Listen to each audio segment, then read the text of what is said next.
অসম সাহিত্য সভাৰ যি সুৱাগ তোলা অনুষ্ঠান, এই সুৱাগ তোলা অনুষ্ঠান গোলাঘাট জিলাৰ দেৰগাঁও সাহিত্য সভাই ইতিমধ্যে আয়োজন কৰা হৈছে। সুৱাগ তোলা অনুষ্ঠানটো হ'ল অসম সাহিত্য সভাৰ যি যোৰহাট স্থিত ভৱন, চন্দ্ৰকান্ত সন্দিকৈ ভৱন, এই ভৱনটি 100 বছৰ গৌৰৱিছে আৰু 100 বছৰ গৰকা এই ভৱনটি যিহেতু সুৱাগ তোলা অনুষ্ঠান নামেৰে এক অনুষ্ঠান কাৰ্যসূচী আয়োজন কৰা হৈছে আৰু গোলাঘাট জিলাৰ দেৰগাঁৱৰ অহা 23 নৱেম্বৰত দেওবাৰ 23 নৱেম্বৰ দেওবাৰে আমি আয়োজন কৰিছোঁ আৰু সমগ্ৰ দেৰগাঁওবাসী ৰাইজৰ সহযোগত বিভিন্ন অনুষ্ঠান প্ৰতিষ্ঠানে বিশেষভাৱে সহযোগিতা আগবঢ়াইছে। এই অনুষ্ঠানটি আমি অহা 23 তাৰিখে আয়োজন কৰিছোঁ আৰু বিতংভাৱে এই কাৰ্যসূচী আমি কেনেধৰণে কাৰ্যসূচী হাতত লৈছোঁ, অতিথিসকল কোন আহিব বা কেনেদৰে বিস্তৃত কাৰ্যসূচী আমাৰ অনুষ্ঠানভাগী সাফল্যমণ্ডিত কৰিব লাগিব। যিহেতু অসম সাহিত্য সভাৰ যি মৰ্যাদা আৰু গৰিমা অক্ষুণ্ণ ৰখাৰ ক্ষেত্ৰত দেৰগাঁও সাহিত্য সভাই বিশেষ আমি উদ্যোগ গ্ৰহণ কৰিছোঁ, ৰাইজৰ সহযোগিতা লাভ কৰিছোঁ আৰু ইতিমধ্যে আমাৰ সভাপতি উদযাপন কমিটিৰ সভাপতি নুৰুল চুলতান ডাঙৰীয়া আছে, যি কাৰ্যসূচী আছে বিতংভাৱে কাৰ্যসূচী আপোনালোকৰ আগত অৱগত কৰিব। আপোনালোকে কাৰ্যসূচী ভাগ যিহেতু সভাপতি ডাঙৰীয়াই ক'ব, আপোনালোকে স্পষ্টভাৱে জানিব পাৰিব আৰু ৰাইজক এই বিষয়টো অৱগত কৰিবৰ বাবে আপোনালোকৰ সুবিধা হ'ব। আমাৰ ইতিমধ্যে সাধাৰণ সম্পাদক আদৰণি সমিতিৰ বিজয় হাজৰিকাই আপোনালোকক অৱগত কৰিছে। অসম সাহিত্য সভাৰ যি আমাৰ কেন্দ্ৰীয় কাৰ্যালয় আছে যোৰহাটস্থ চন্দ্ৰকান্ত সন্দিকৈ ঐতিহ্য ভৱনৰ 100 বৰ্ষৰ আৰম্ভণি অনুষ্ঠান আমাৰ অবিভক্ত শিৱসাগৰ জিলাৰ বিভিন্ন জিলাত অনুষ্ঠিত কৰা পদক্ষেপ গ্ৰহণ কৰা হৈছে। অহা 23 তাৰিখে দেওবাৰে গোলাঘাট জিলাৰ সাহিত্য সভাৰ ব্যৱস্থাপনাত দেৰগাঁও সাহিত্য সভাৰ আতিথ্যত সুৱাগ তোলা অনুষ্ঠান হিচাপে বিশাল বিভিন্ন কাৰ্যসূচীৰে আয়োজন কৰা হৈছে। আমাৰ অসম সাহিত্য সভাৰ সেই চন্দ্ৰকান্ত সন্দিকৈ ভৱনত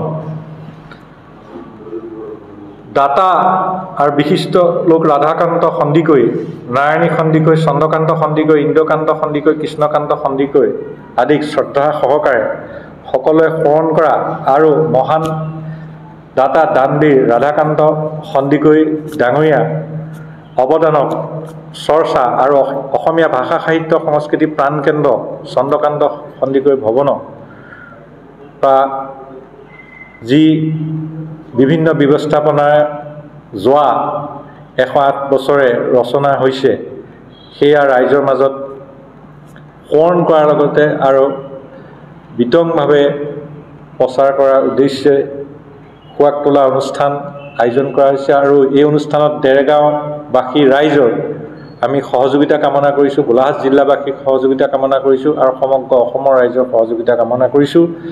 আমাৰ এই অনুষ্ঠানত সেইদিনাখন পুৱা 9টা বজাত 101খন পতাকা উত্তোলন কৰা হ'ব। আমাৰ জিলা সাহিত্য সভাৰ সভাপতি বন্তি বৰা ডাঙৰীয়াকে আদি কৰি দেৰগাঁও অঞ্চলৰ গোলাঘাট জিলাৰ 100 গৰাকী বিভিন্ন ক্ষেত্ৰত প্ৰতিষ্ঠিত লোক আৰু বিভিন্ন অনুষ্ঠানৰ দায়িত্বপ্ৰাপ্ত লোক, বিখ্যাত লোক, শাখা সাহিত্য সভা সকলোৱে উদযাপন কৰাৰ ব্যৱস্থা আমি দিহা কৰিছোঁ আৰু যি শ্ৰদ্ধাঞ্জলি অনুষ্ঠান হ'ব তাৰ আমাৰ ইতিমধ্যে ৰাধাকান্ত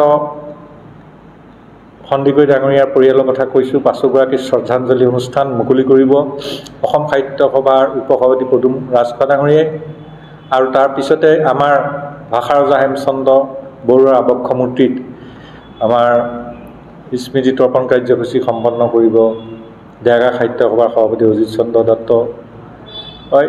তাৰপিছত আমাৰ অসম সাহিত্য সভাৰ প্ৰাক্তন ভাৰপ্ৰাপ্ত উপসভাপতি ডক্টৰ পৰাগ কুমাৰ ঠাকুৰ ডাঙৰীয়াই আমাৰ 100 বৰ্ষ চলি আছে বিশ্ব ৰত্ন ভাৰত ৰত্ন ডক্টৰ ভূপেন হাজৰিকা আমাৰ প্ৰতিচ্ছবিত শ্ৰদ্ধাঞ্জলি জনাব আৰু আমাৰ সকলোৰে হিয়াৰ আমঠু জুবিন গাৰ্গক প্ৰতিচ্ছবিত শ্ৰদ্ধাঞ্জলি জনাব আমাৰ আজীৱন সৈপত ডক্টৰ মৃদুল কুমাৰ দত্ত ডাঙৰীয়াই। তাৰ পিছতেই আমাৰ 10 বজাত আমাৰ এক বিশাল শোভাযাত্ৰা আয়োজন কৰা হৈছে। এই বৰ্ণাঢ্য শোভাযাত্ৰা মুকলি কৰিব বিশিষ্ট চিকিৎসক সমাজকৰ্মী ডাক্তৰ অৰুণজ্যোতি হাজৰিকা আৰু ইয়াৰ পিছত সেই শোভাযাত্ৰাত অসম সাহিত্য সভাৰ মাননীয় সভাপতি ডক্টৰ বসন্ত কুমাৰ গোস্বামী ডাঙৰীয়াকে আদি কৰি বহু বিশিষ্ট লোক আৰু অসম সাহিত্য সভা বিষয়ববীয়া, গোলাঘাট জিলা সাহিত্য সভা, দেৰগাঁও সাহিত্য সভা বা বিভিন্ন অনুষ্ঠান প্ৰতিষ্ঠান, বিভিন্ন সাংস্কৃতিক দলে অংশগ্ৰহণ কৰিব।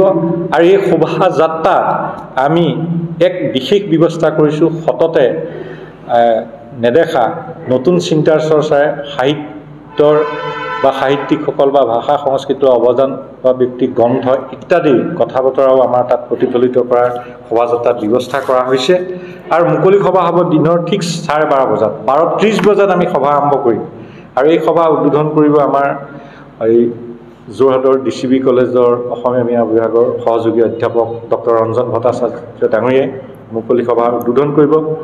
আৰু আমাৰ এই সভাত সভাপতিত্ব কৰিব অসমৰ সাহিত্য সভাৰ মাননীয় সভাপতি ডক্টৰ বসন্ত কুমাৰ গোস্বামী ডাঙৰীয়াই।